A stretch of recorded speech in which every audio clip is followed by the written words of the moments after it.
ओम श्री सद्गुरुदेवाय नमः। ध्यानमूलं गुरुर्मूर्ति पूजामूलं गुरुर्पदं मंत्रमूलं गुरुर्वाक्यं मोक्षमूलं गुरुर्कृपा। ओम श्री सद्गुरुदेवाय नमः। अखंडमंडलाकारं व्याप्तनुचराचरस्य ततः पदं दर्शितो येन श्रीगुरुवे नमः। गजाननं भूतगणाधिसेवितं कपितजम्बूफलचारुभक्षणम् उमासुतं शोकविनाशकारकं नमामि विघ्नेश्वरपादपङ्कजम्। या देवी सर्वभूतेषु मातृप्रणसंस्था नमस्तस्यै नमस्तस्यै नमस्तस्यै नमो नमः। ॐ हं हनुमते नमः। ॐ महावीराय नमः। ओम भैरवदेवाय नमः। ओम शिवाय नमः। अखंडमंडलाकारं व्याप्तनुचराचरस्य ततः पदं दर्शितो येन श्रीगुरुवे नमः। मेरे प्रेमियों, मानव जीवन का लक्ष्य सिर्फ एक होना चाहिए, और वो भी परमात्मा की प्राप्ति, ईश्वर की प्राप्ति।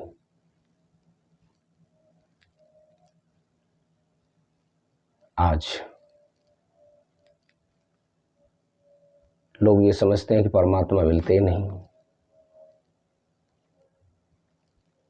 और स्वयं को समझने में ही पूरा जीवन लग जाता है। इसलिए परमात्मा की प्राप्ति में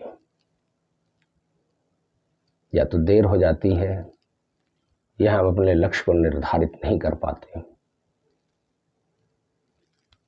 अगर हमारा प्रारब्ध साथ दे और सद्गुरु मिल जाएं और हमारी इच्छा हो, हमारा दृढ़ निश्चय हो, दृढ़ संकल्प हो, या हमारा विवेक जाग जाए, क्योंकि संसार के अंदर तो मन भटकता रहता है। हम अपने लक्ष्य को निर्धारित नहीं कर पाते कि हमारा लक्ष्य क्या है, और लक्ष्य निर्धारित करने के बाद भी बहुत सारी बाधाएं आ जाती हैं, बहुत सारे ऐसी चीजें सामने आ जाती हैं जिनके अंदर मन उलझ जाता है। हमें निर्धारित ही नहीं कर पाते, हम निश्चय ही नहीं कर पाते कि हम करें तो करें क्या। अगर हमारा परमात्मा की प्राप्ति की ओर जाने का लक्ष्य बन भी गया, तो हम क्या ऐसा करें कि जिससे हमें परमात्मा मिल जाए। परमात्मा की प्राप्ति के लिए मेरा अनुभव, मेरा अनुभूति सिर्फ एक है, नाम जप। नाम जप करते करते विकार दूर होंगे और धीरे धीरे बाधाएं हटती जाएंगी, और नाम के साथ जो हम नाम लेते हैं वो मनमुखी लेते हैं। हम गुरु धारण नहीं करना चाहते, या हम किसी और सत्ता के सामने अपने को, स्वयं को समर्पण नहीं करना चाहते, इसलिए गुरु धारण करने में बहुत देर हो जाती है। नाम जो गुरु के द्वारा लिया जाए, गुरु जो दे, उस नाम को जपा जाए, तो परमात्मा की प्राप्ति सुलभ हो जाती है, आसान हो जाती है। परमात्मा के मिलने में देर नहीं होती। लेकिन ज़्यादा समय हम मनमुखी जप में, मनमुखी पूजा में लगा देते हैं, जिसकी वजह से परमात्मा की प्राप्ति विलम्ब हो जाता है परमात्मा की प्राप्ति में, और जीवन हमारा निरर्थक चला जाता है। कलयुग केवल नाम आधारा, सुमर सुमर नर उतरहि पारा। नाम लेने से उस ईश्वर की प्राप्ति हो जाती है। लेकिन नाम हम भाव से, मन से, श्रद्धा से कब ले पाएंगे? जब हम गुरु की सत्ता को मानेंगे और गुरु की सत्ता के नीचे हम समर्पण करेंगे, गुरु के सामने समर्पण कर देंगे, मनमुखी सारे विचारों को, मनमुखी पूजा को छोड़ दें। क्योंकि गुरु के अंदर बहुत बड़ी ऊर्जा होती है, गुरु के अंदर विश्व शक्ति है। विश्व शक्ति सब जगह समाई है, लेकिन गुरु के वो सत्ता अधीन काम करती है। इसलिए मेरे प्रेमियों, गुरु को मानकर, गुरु आज्ञा गरिष्यते है, और हमें गमन करना चाहिए। इसके बाद फिर सेवा करनी चाहिए। कैंकर्य लक्षण विलक्षण मोक्ष भाजः। हमें कैंकर्य सेवा करनी चाहिए, हमें छोटी से छोटी सेवा करनी चाहिए जिसके अंदर हमारे कैंकर्य भाव आ जाए, अहम का नष्ट हो जाए, अहम नष्ट हो जाए हमारे। गुरु के दर पर जाकर कैंकर्य लक्षण को प्राप्ति के लिए, अपने अहम को मिटाने के लिए, अपनी सत्ता को समाप्त करने के लिए गुरु की सेवा बहुत आवश्यक है। आगे जाकर ये पथ सेवा और सुमिरन हो जाते हैं। थोड़ा सा और आगे बढ़ेंगे तो हम उसके अंदर अगर दान जोड़ दें तो परमात्मा की प्राप्ति और सुलभ हो जाएगी। गृहस्थी अगर सेवा, सुमरण और दान इन तीनों का प्रयोग करें तो परमात्मा की प्राप्ति सुलभ है, आसान है। और यदि हम मनमुखी करेंगे तो परमात्मा की प्राप्ति दुर्लभ हो जाए। परमात्मा की प्राप्ति ना हो पाए। कई लोगों का मानना है कि हम सीधे भगवान को ही गुरु क्यों ना मान लें, यानी वो स्वयं की सत्ता बनाए रखना चाहते हैं, अपने आप को सरेंडर नहीं करना चाहते, अपनी सत्ता को समाप्त नहीं करना चाहते। तो उसमें मुश्किल होगी। मेरे प्रेमियों, और नाम जप, अगर हम कितने भी देवी देवताओं की पूजा करते हैं, लेकिन जब हम गुरु से दीक्षा ले लें तो गुरु के द्वारा दीक्षा दी हुई उसी नाम का जाप करें। आठों पहर आराधी पूर्ण सतगुरु ज्ञान जी। आठों पहर 24 घंटे हो गया तो हमें उनका स्मरण करना चाहिए। और नाम के लिए मेरा अपना अनुभव है, अनुभूति है कि आजपा जब तक पहुंचने के लिए, नाम को 24 घंटे लेने के लिए अथक प्रयास करना पड़ेगा। और उसका एक मैं उदाहरण देता हूं कि हम नाम जप पर 24 घंटा कैसे पहुंचे, कैसे वो मन में हमारे नाम समाहित हो जाए। मेरे प्रेमियों, यात्रा लंबी की जाए, भावपूर्वक यात्रा करें। जैसे कांवड़ यात्रा हो गई, 5-6 दिन या 7 दिन की हो गई, आराम आराम से चलते रहे। और हरिद्वार से जब चले तो जोर जोर से नाम लें। 1 दिन या 2 दिन हम मुंह से जोर से प्रभु का नाम ले सकेंगे, बाद में वो मुंह के अंदर ही चलेगा, आवाज नहीं निकलेगी। धीरे धीरे होंठ चलेंगे और जिह्वा चलेगी।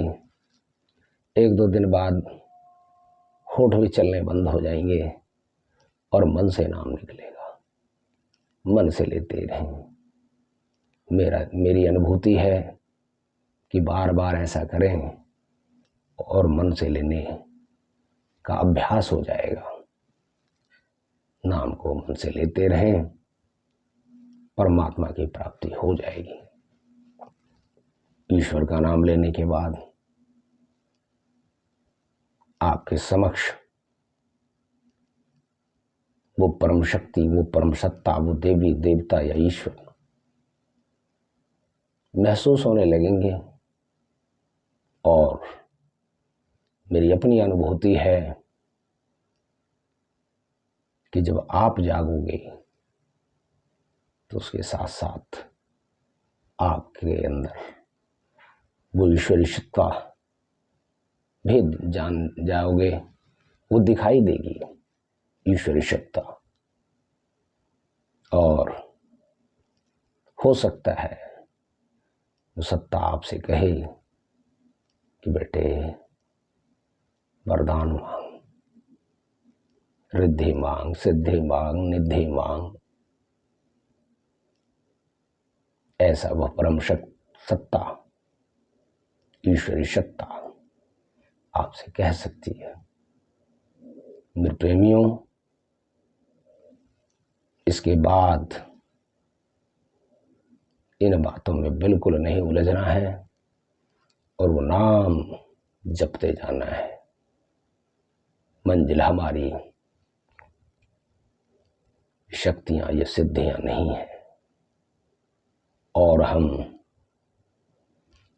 नाम जपेंगे, जपते ही रहेंगे, अंदर शक्तियां जुड़ती जाएंगी, प्रकाश जुड़ता जाएगा और हमारे प्राण ऊपर उठते रहेंगे। प्राण चढ़ते चढ़ते कुंडलिनी शक्ति जाकर ब्रह्मरंध्र में पहुंच जाएंगे और हमें परमात्मा 24 घंटा दिखाई देगा। बस हम परमात्मा के बनाए हुए उस चक्र में ना फंस जाएं जिसमें वो हमें लालच देते हैं। जैसे एक माँ है, जब बच्चा रोता है तो बेटे को एक टॉफी दे देती है माँ। जब और रोता है तो कोई खिलौना दे देती है कि बच्चा इसके अंदर उलझ जाए। और जब बच्चा नहीं मानता, रोना नहीं छोड़ता, तो माँ उसे गोदी में उठा लेती है, प्यार करती है। वो परमात्मा, परम शक्ति आपको वैसे ही प्यार देंगे जैसे ममता मई माँ, ममता मई माँ। लेकिन ये सारी शक्तियां या परमात्मा की अनुभूति आपको बिना गुरु के नहीं मिलने वाली। और गुरु के बहुत पास ना रहें, क्योंकि जो लोग बहुत पास रहते हैं गंगा के, वो गंगा का आदर नहीं, कई बार अनादर करने लगते हैं, उसके महत्व को कम कर देते हैं। इसलिए गुरु की सेवा थोड़ा सा दूर रहें और उनके निजी जिंदगी में झांकने का प्रयास ना करें। कई बार गुरु ऐसी लीला दिखाते हैं कि स्वयं शिष्य भ्रमित हो जाता है और वो गुरु के दुर्गुणों को देखने लगता है, दुर्गुण ही समझता है, गुरु की लीला को पहचान नहीं पाता। इसलिए मेरे प्रेमियों, आप स्वयं नाम लें, नाम जप करें, सेवा और सुमरण भी जीवन के दो आधार बना लें। इस संसार के अंदर काम करते रहें, मेरी तरह अकर्मण्य ना हो जाएं, क्योंकि मैंने बहुत दिनों तक मनमुखी सेवा की, मनमुखी नाम जपे। मनमुखी जपे तो वो सत्ता आ गई, बिना गुरु के आ गई, लेकिन नाम मात्र आई और भटकाती रही। तो मैंने तो गुरु बाद में धारण किया, जब मैं 7 वर्ष का था, तब से ही पूजा शुरू हो गई। क्योंकि पिताजी मंगलवार को पूजा किया करते थे, तो मैं सोमवार को करने लगा।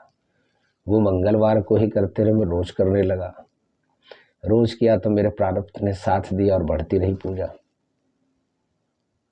जब अबोध बच्चा होता है तो वो क्या पूजा कर लेगा, थोड़ा बहुत कर लिया, लेकिन वो आदत लगी रही और न जाने कितनी विपत्तियां आई, दुख आए, सुख आए, लेकिन सेवा, वो सुमरण नहीं छूटा। और जब